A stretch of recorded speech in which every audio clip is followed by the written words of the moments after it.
My 11-year-old son came home from school a few months back, and he looked kind of concerned, and he said, "Dad, is it true that the world's going to end on December 21st, 2012?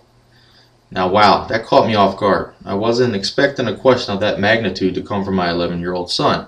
But what it did was spark some interest in me where I wanted to research the topic and actually hopefully come up with some facts for him that would alleviate some of his concerns or anxieties. My name's Keith Lee, and today I'm going to talk to you about a couple of the more popular theories that exist about the end of the world being on December 21st, 2012.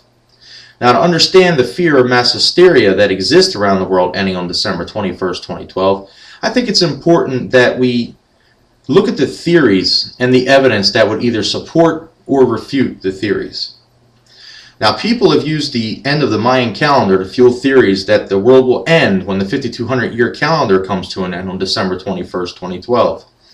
But according to LiveScience.com's Doomsday in 1 Year, why the world won't end on December 21st, 2012, Mexico's National Institute of Anthropology and History believes that when the Judeo-Christians originally deciphered the Mayan writings, they linked their preconceived notions of apocalypse from the Bible to the end of the Mayan calendar. Therefore, the end of the Mayan calendar from that time forward began to represent a doomsday.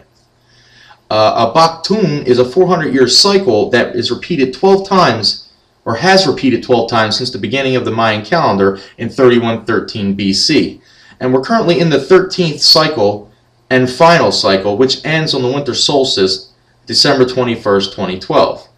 Now, in my opinion, the Mayan calendar that ends on December 21st, 2012 is much like our calendars on the wall. They end December 31st, but then on January 1st, the next yearly cycle begins again.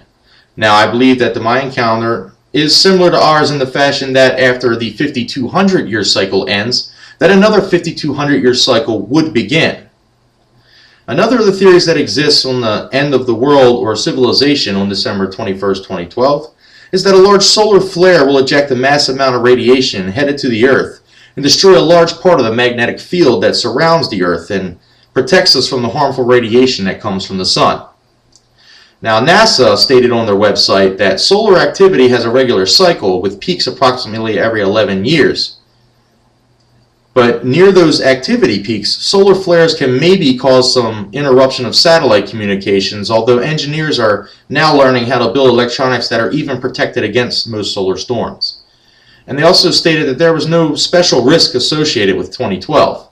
The next solar maximum will occur in the 2012 to 2014 time frame, but it's predicted to be an average cycle, and that being no different than any of the previous cycles throughout history.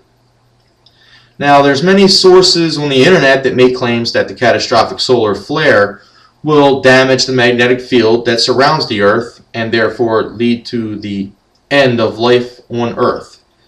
But when one of the leading experts in the field, NASA, were directly addressed regarding the issue, the answers that they gave that I've provided for you, I think should pretty much put the anxiety regarding the issue at rest. Now, there are many theories that exist now that civilization or the world as we know it will end on December 21st, 2012, and a large part of this current hype or fear that has been fueled by the internet and the plethora of websites that you could go to that are counting down to the end of the world or apocalypse. Now, the Mayan calendar we have discussed. It has a 5200-year cycle and ends on December 21st, 2012. But that in no means determines that it's going to be the end of the world. Also, NASA provided an explanation on solar flares and the limited potential danger that they represent. Now, furthermore, there are many more theories about doomsday being on December 21st, 2012, but they were not all stated because of the lack of credible sources that list the theories and their basis. Now, the theories reviewed have been explained, and the evidence that either supports or refutes the theories has been stated. Now, in the end, only you can determine what you believe to be your fate and answer the question, is the end near?